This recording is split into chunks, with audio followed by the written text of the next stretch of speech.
Welcome, and thank you very much for agreeing to participate in the Hearts of Freedom project. It's my pleasure. Your contribution is important and it's very much appreciated, so thanks very much for doing this. Well, this is an important project and a timely one. Yeah. So let me begin by asking you your name, please. My name is Margaret Tebbut. Okay. And you're a native of Australia. I was born in Australia okay. to a Canadian mother and an Australian father. Okay. But left Australia to live in Canada. Yes, I was just 4 years old when my mother brought myself and my brother back to Canada. Okay, great.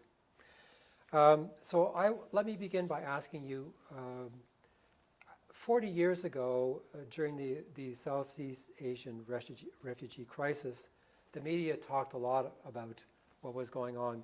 What are your memories of what was going on at the time in terms of talking about the issue? Well, I think if we think way back, I was at university at the time, so there was a lot of student activism in terms of protesting the war, making sure Canadians weren't involved, even though there was some involvement. And as a matter of fact, at the time, my boyfriend at the time was actually from Vietnam. Oh. And he had 2 sisters, so who were in Montreal, so I had a little bit of connection there, but that was my familiarity with the Vietnam situation at the time. Right. Okay. So we're talking early 1970s. Right. So now let me ask you, if you could provide us with a brief overview of your career with Employment and Immigration Canada, especially as it pertains to working with refugees. Well, I joined as a Foreign Service officer. I joined the Government of Canada in July of 1972. We had about 25 people at the time joining. I think I was 24. And one of my first assignments when we were still in training was 3 months in Hong Kong. So sort of became a little bit more familiar with it. And then my first posting, so 73 to 75, was in Hong Kong. So my first direct experience was in the spring of 1975. So first of all, in April, I was one of a few people who went to Saigon in Canadian military aircraft to bring some Canadians and their families, Vietnamese families, back to Canada, back to Hong Kong, and then on to Canada. And then there was the flight of babies, so I was involved in that. And then I went to the Sekong camp in Hong Kong, where some of the first Vietnamese refugees who'd come on a boat and were able to dock in Hong Kong were, and then we did some interviewing and selection of refugees from there. Okay. That was my first involvement. Right. So you, of course, you had a career as a visa officer. So if you could talk about how what was your experience in terms of refugee selection to welcome refugees to Canada? I had a few quite different experiences. So beginning in Hong Kong in April and May of 1975, so directly after the fall of Saigon.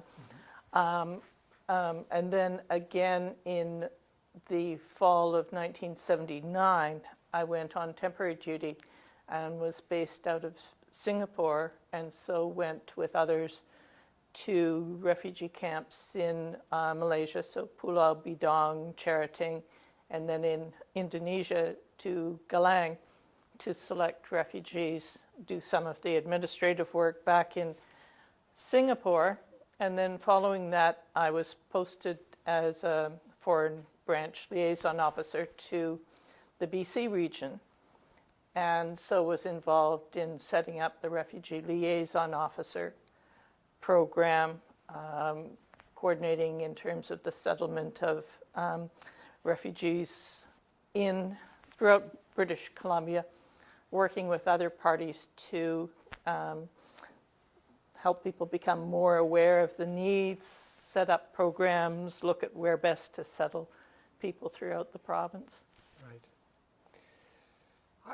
I'd like to hear about your experiences going to the refugee camps and visiting with the different refugees, because I heard stories about having to work long hours, about dealing with very little resources, and having to be very resourceful in arriving there and getting organized. If you could talk about that in terms of your experience. So again, quite different experiences. In Hong Kong in May of 1975, the refugees were at a camp organized by the British. So it was quite well organized. We could drive there early in the morning or somehow get there early in the morning because it was quite a long distance away, and then work through the day. With the babies, certainly the babies arrived on a Canadian Forces aircraft. They were brought to the hotel. We bathed them, made sure that they got something to eat, and then we worked through the night to prepare the minister's permits.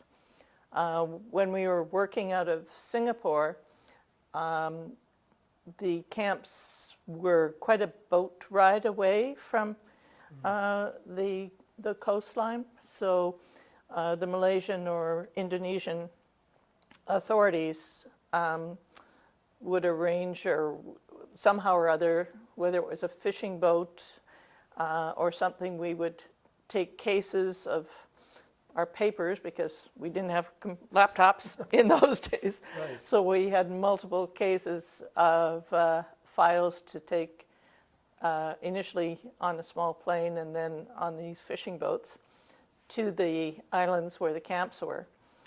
So we would get there, and certainly in places like Pulau Bidong, the Vietnamese, it was Vietnamese there, were tremendously well organized. Oh. They had organized the camps well, even though, you know, it was basically huts with tarps.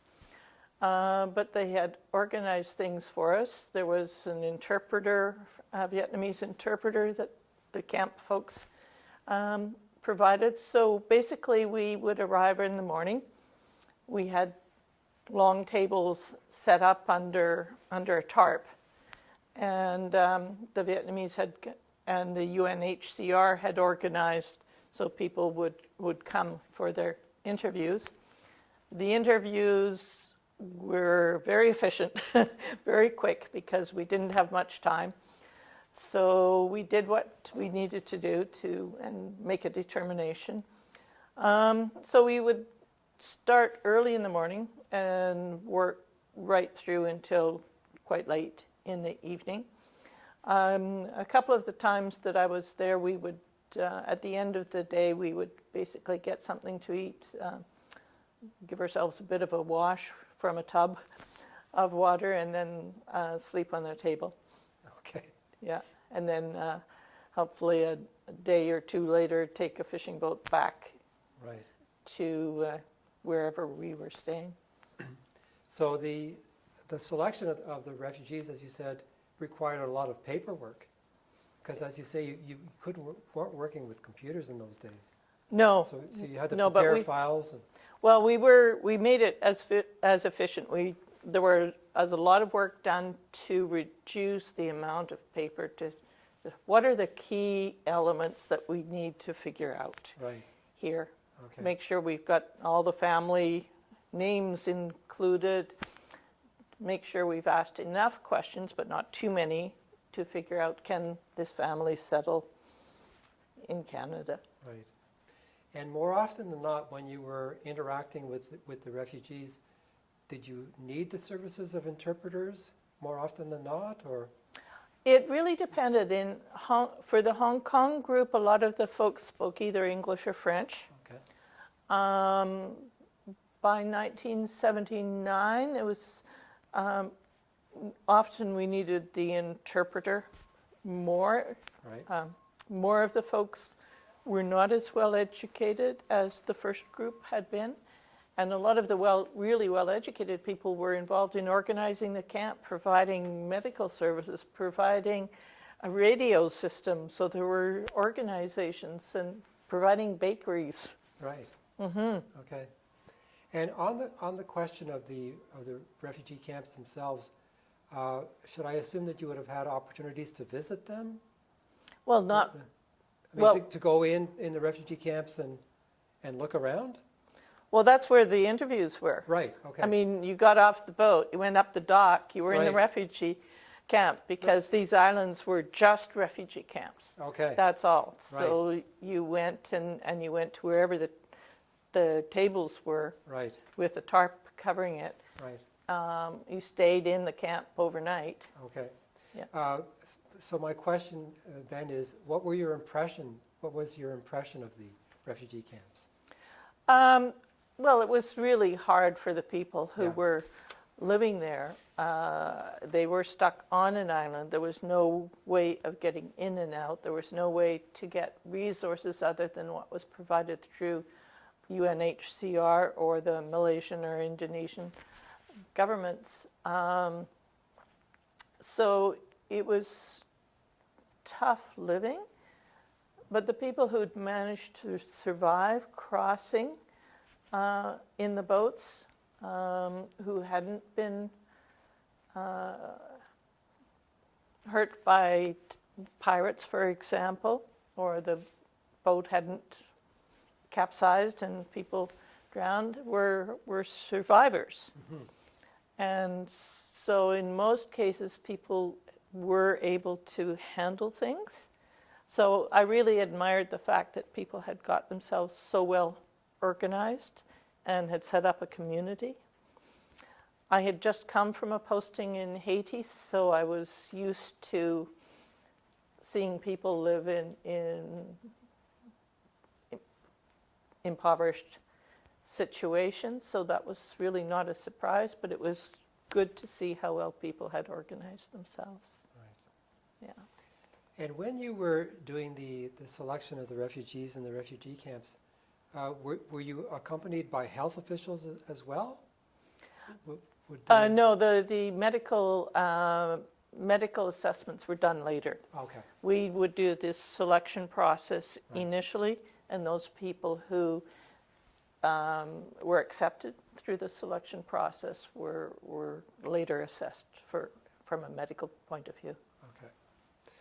Okay. And once a refugee was selected, for example, there would be a waiting period for them to possibly leave the refugee camp where they were to go on to another temporary camp, I'm assuming, until they would board the plane to come to Canada. Yes, once people were selected, had gone through the visa officer selection process, then those people selected were taken, I'm just talking about Pulau Bidong in Malaysia, as an example, were taken by boat to the mainland of Malaysia, went to another camp on the mainland, and there went through the medical assessment process, and hopefully didn't take too long. In most cases, it didn't take too long unless somebody was assessed with a condition that needed treated and reassessed, and then got on to planes back to Canada, which we had chartered. Right. Okay. When you first started working with refugees, I would be interested to hear what your impressions of them were, your general impressions of the refugees. It's hard to think back, 40 Yes. years ago.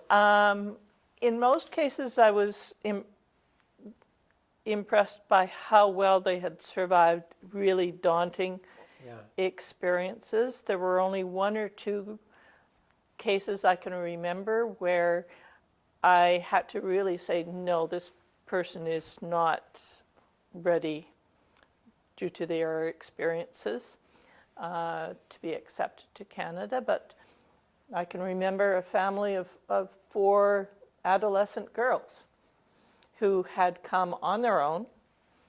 across from Vietnam in a boat, stuck together, and one of the girls had some physical disabilities, but the four of them had stuck together without parents, and it was clear that they were going to be able to do very well in Canada simply because of the cohesiveness of how they worked together.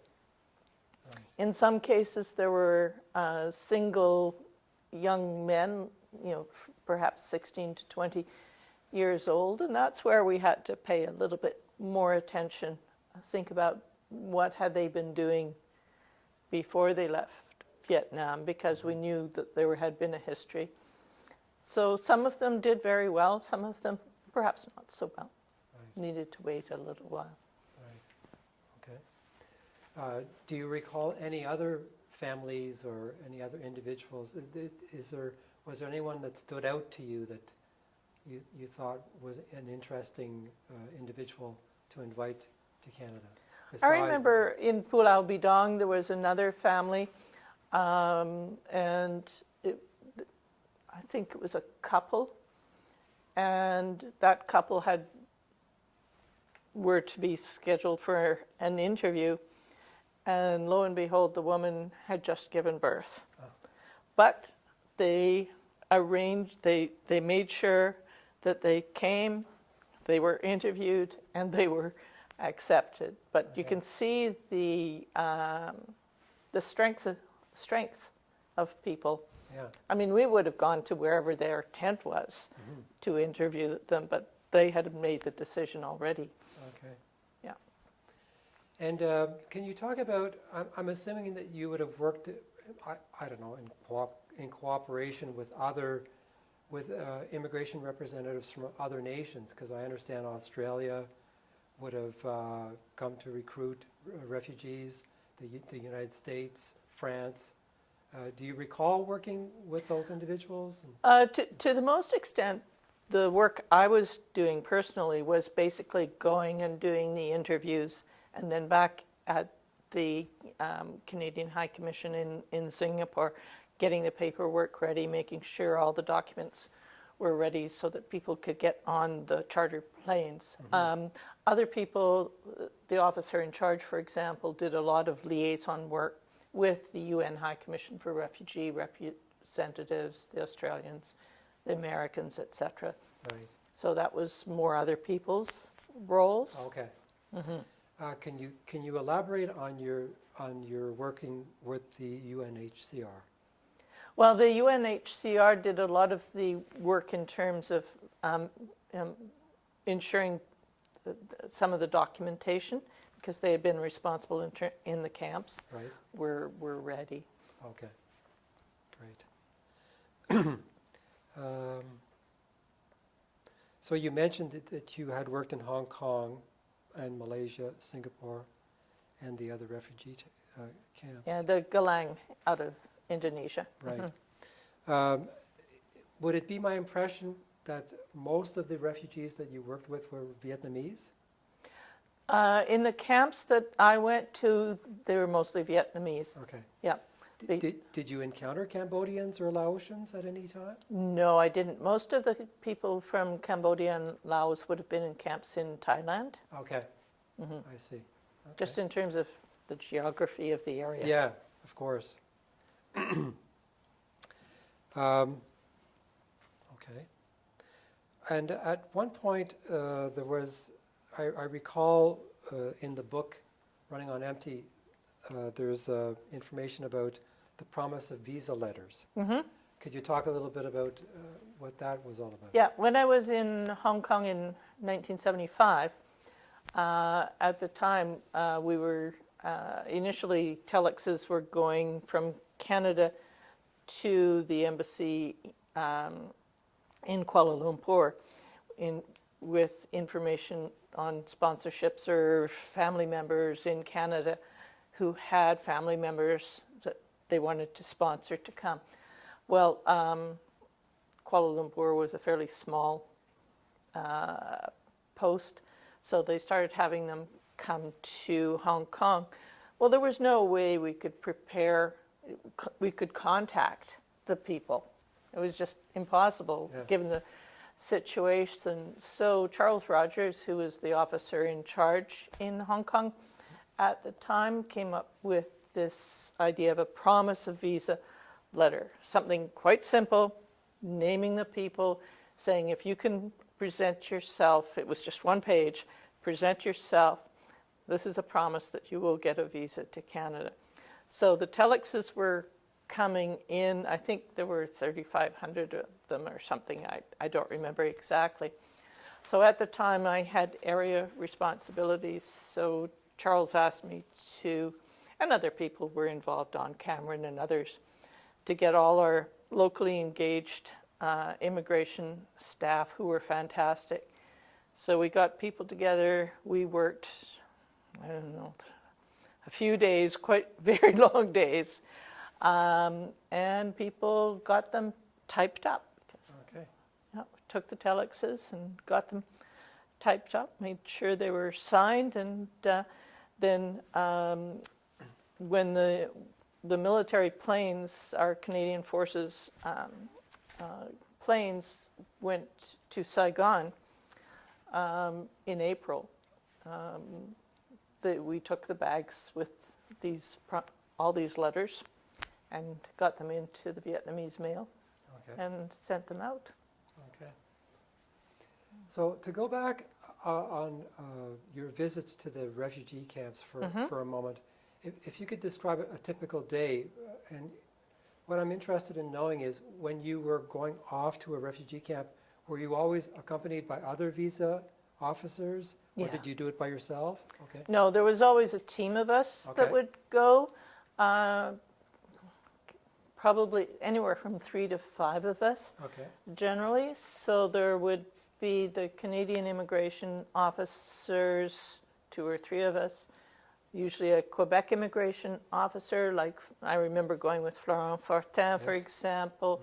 And then from Canadian immigration officers, Don Cameron, Dave Ritchie, and then one of the RCMP liaison officers would go as well. So we would get ourselves and our boxes of files onto a fishing boat of some sort and chug along across the seas for, well, it's usually about an hour and a half boat ride to whatever island it was. And then get ourselves up to wherever the interview tent was. Right. And did the interpreters always come from the refugee camps themselves? Yes. Okay. Yep. They were local people. Everything was done really locally. They were volunteering. Right. Yeah, they were volunteering their services on behalf of the community. These were well-educated people. Right. Who had a good knowledge of either English or French. Often both. In addition to their language. Yeah. Okay.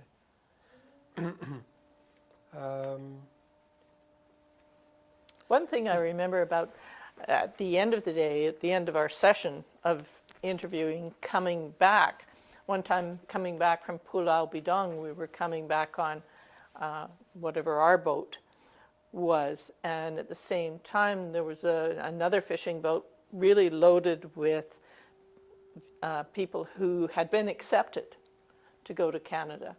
And one of the photos shows the boat with the folks on it. Anyway, our boat's engine stalled. Oh. It couldn't go any farther. So the other boat with the Vietnamese refugees on it towed us back to Malaysia. And at the same time, the camp organizers had a radio system with kind of a PA system, and they were playing the most beautiful farewell song in Vietnamese for the people leaving, because people didn't know, are we ever going to see you again? Yeah. Really. And obviously there was an effort to keep families together. Yes. I'm wondering, were there ever situations where you would have accepted families where they wanted to bring their friends with them? Was that a... Not friends, but say it was cousins, for example, aunts, uncles. Right. Because we knew, I mean, from a cold-hearted perspective, the chance of being able to settle better, that mutual family support was going to increase the opportunity for these extended families Right. to thrive Yeah. in Canada. So, if you could talk a little bit about the unaccompanied youth. I'm assuming that you would have invited some young people to come and settle in Canada. Well, in all of the camps that I visited, so mine were in Malaysia and Indonesia, so pretty much all Vietnamese refugees. There were quite a number of young men, primarily young men, who were in the camps. In many cases, their families had made the decision, we can only afford to pay the money to get one of us, and let's give a chance to our son. In some cases, daughters, the example I was describing a little bit earlier. So they were there, and they didn't have family, so it was tough for them. But it was also tough for us, because if you had a family, or you had kids and parents and maybe grandparents and aunts and uncle, you could see the potential for, after some help, finding work, getting settled, supporting each other. For an unaccompanied 17-year-old boy, the question became, how are you going to manage? You won't have any family, you don't have a lot of education, you don't have English or French.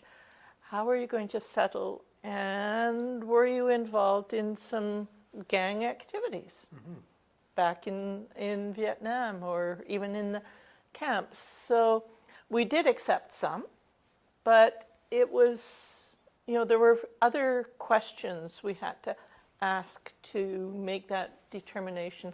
Right. Some of them were simply deferred.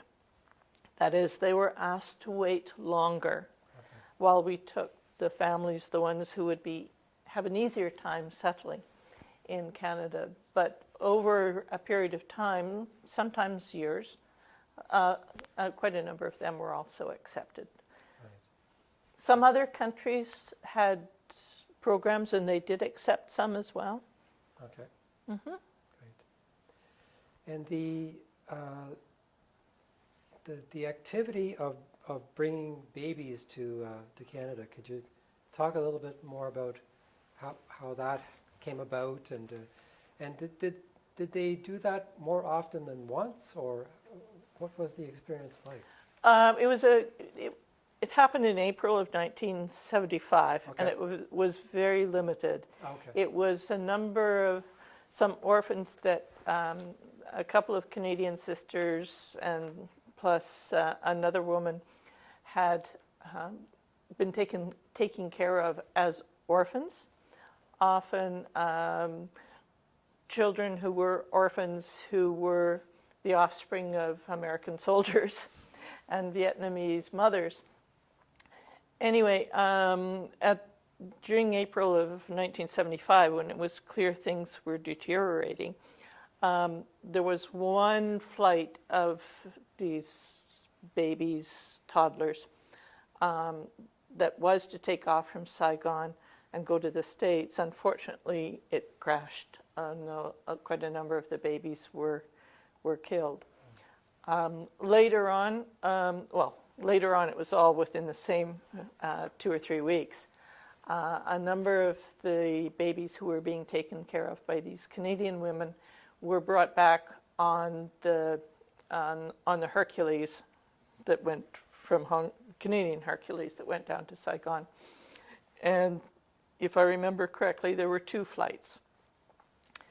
So they came to Hong Kong, and we took care of them in the hotel, a number of us, prepared the minister's permits overnight, and then the next morning some volunteers, so Elizabeth Hetherington, some other women who were spouses of visa officers or other Canadian diplomats, took care of the babies, took them on the flight to Vancouver and then on to Montreal or wherever were their sponsors to take care of them. Right.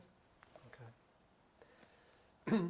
The other question that I wanted to ask you that I'm interested in is, how did the relationship work between headquarters in Ottawa and when you would have been posted in Hong Kong, for example, or Singapore? Was there constant correspondence? Was there sharing of information? How did that work?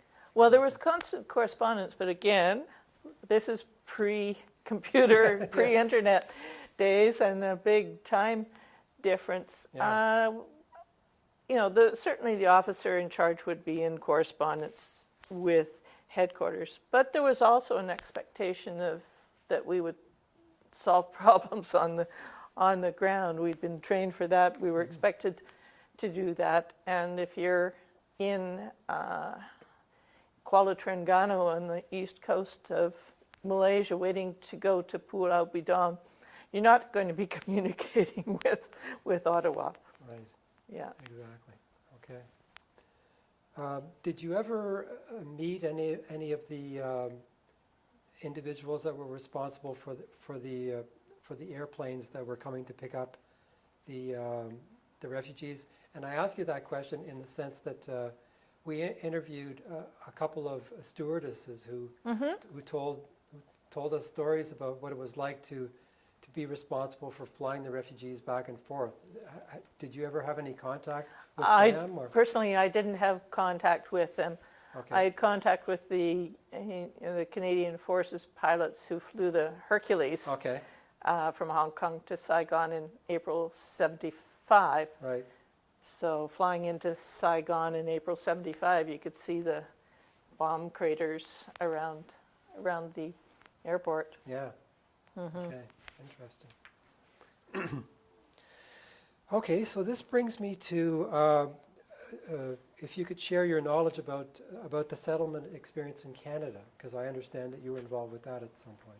Yeah, after my temporary duty experience in Singapore, so in October, November 1979, I had a Canadian-based posting, which was in Vancouver as the Foreign Branch Liaison Officer with Employment and Immigration Canada. And as part of that, because this is when the refugees were being flown in quite large numbers from Malaysia, or especially Malaysia at the time, back to Canada, to Edmonton, Griesbach base, and elsewhere. We needed to organize and plan for, okay, what happens with these folks? Where do they go? If they've got a sponsorship, a private sponsorship, that was organized. They knew where they would be going, where the sponsorship group was. Mm-hmm. So it was decided that there should be refugee liaison officers whose job it would be to help coordinate with the local Canada Employment Centres, Canada Immigration Centres, as well as nonprofit groups such as Immigration ISS, for example, Mosaic, and others. So I was asked for BC to recruit and train the refugee liaison officers. So I did that. I also helped to give presentations to people at Employment and Immigration Centre on just what the refugee camps were like, what these people were coming from. And then I did a lot of work with the manager of settlement, with ISS, with others, and was in contact with, especially Edmonton, to figure out, well, where do we send the people who are government-sponsored, so didn't have private sponsorship. And we were starting to get people who were Vietnamese, but Vietnamese Chinese-speaking. There were also Hmong coming, Laotians, others. So we tried to ensure that, especially smaller groups like Hmong, you'd get a community. So anybody who was of one particular smaller ethnic group, try and get them into the same community. We worked with Dr. Lydia Tyhurst, who is a psychiatrist with experience in refugees, to help people understand, okay, what have people been going through? And then work out over the year or so that I was there, how much emphasis do we put on language training, other kind of social settlement, and how much time do we help ensuring that people can get work? Because for a lot of the refugees, it was important to get work, to start earning an income, because they often needed to support families back home. Yes. Okay. The other thing I'm interested in is when you would have been posted in Hong Kong, for example, or Singapore, or any of these regions. In terms of, were you, let's say you went to Hong Kong, were you expected to live there and stay there for a long period of time, or could you come back home sometimes? Well, Hong Kong was a permanent posting. Okay. So I was there from 1973 to 75. Okay. So if you're a visa officer, normally you do go and you live in wherever your posting is from anywhere from 2 to 4 years. Okay. So I had an apartment and we did the usual things. I had area responsibilities. So I was also going down to Kuala Lumpur in Malaysia and into China to do ordinary immigrant selection. Singapore was different because it was during the major rush, when the government had made the decision to accept 50,000 refugees. So I was there on temporary duty, so just in a hotel, but spending most of the time out in camps. Right. Yeah. Okay. So Hong Kong was different. It was kind of more regular hours and you're able to do other things. Temporary duty in Singapore was 7 days a week, 14 hours a day. And going overseas, was this something that interested you personally? Like, oh, absolutely. You looked forward to that? I looked forward to it, yes. Okay. Yeah, I'd already spent 2 years in France doing my grad studies. Okay. And I was very interested in the international field, so I applied and fortunately was accepted to join the Foreign Service. Right. Would you have been approached to talk about the experience of working with refugees? I'm thinking about the later years when you would have been back in Canada. Would you have been approached by groups or by organizations or something to come and provide talks or share your stories about what your experience was like working with refugees? Not until Mike Malloy and others started the research and started developing the book, Running on Empty, because I had moved on from doing immigration work to doing trade and trade work in Washington, D.C., and then came back to Canada, and I was doing more economic and business development. So kind of my focus had changed. Okay. Interesting. Although I have to say, because living here in British Columbia, we often encounter people whose roots are from Vietnam or Thailand or Cambodia, etc. So sometimes you encounter somebody who came originally or whose parents came originally as refugees. Yeah, that was going to be a question that I wanted to ask you, that in your travels and going to conferences or meetings, you must run into people. I mean, you probably don't always run into individuals that you would have dealt with when you were stationed, but certainly you would run into people who had lived the experience. Yes. So there was some commonalities there in terms of experiences lived. Yes.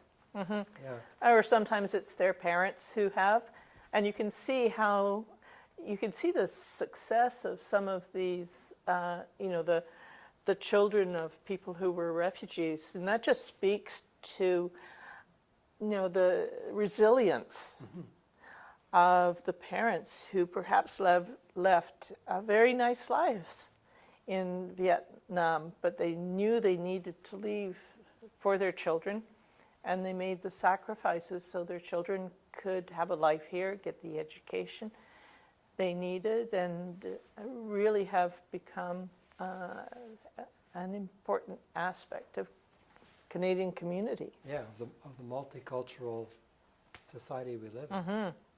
Mm-hmm. So as a final question, one of the important goals of this project is to teach the young Canadian generation about that part of history. Mm-hmm. I mean, it's one of the major goals of the project. So out of curiosity, let's say you were approached by a college or a high school to come and talk to those young people about what your experience was like working with refugees. What do you think you would share with them? I think I would share that this was a really important aspect of Canada's development and of Canada's who we are now as Canadians. Mm-hmm. It's a kind of a continuing history, mm-hmm. because if we think back, whether it was, when we think of it, Europeans actually invading Canada and taking over from the First Nations who were here first, but also the contributions of people who've come, whether it was people coming from China back in the 1800s, mm-hmm. despite enormous discrimination, or Italians coming after the Second World War, or more recently, people coming from Syria or Sudan as refugees.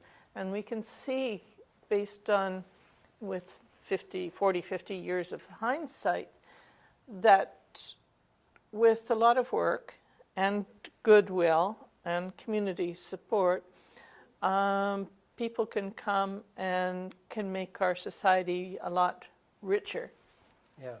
As well as providing for their own families. Right. Mm-hmm. Okay. So it's my understanding that you contributed to the Running on Empty book. Yes. You were approached and asked to share your story. Yes, I have some pieces in there. I didn't contribute as much as some others, but quite a number of the photos are ones that I took. Okay. Back in October of 1979, November of 1979. Okay. Mm-hmm. Great. Do you have any final thoughts that you would share with us about this experience that you'd like to pass on? I think it's excellent to be able to take the time to hear the voices from all the different people involved, people who were refugees at the time, people who supported them when they came to Canada, politicians who made important decisions, as well as people who influenced the decisions made by the politicians, and those of us who had the opportunity, a really important opportunity to participate in selecting people, meeting people in the camps, and helping them to come. Yeah. Mm-hmm. Great. Thanks very much. Great. Thank you, Jean. Right.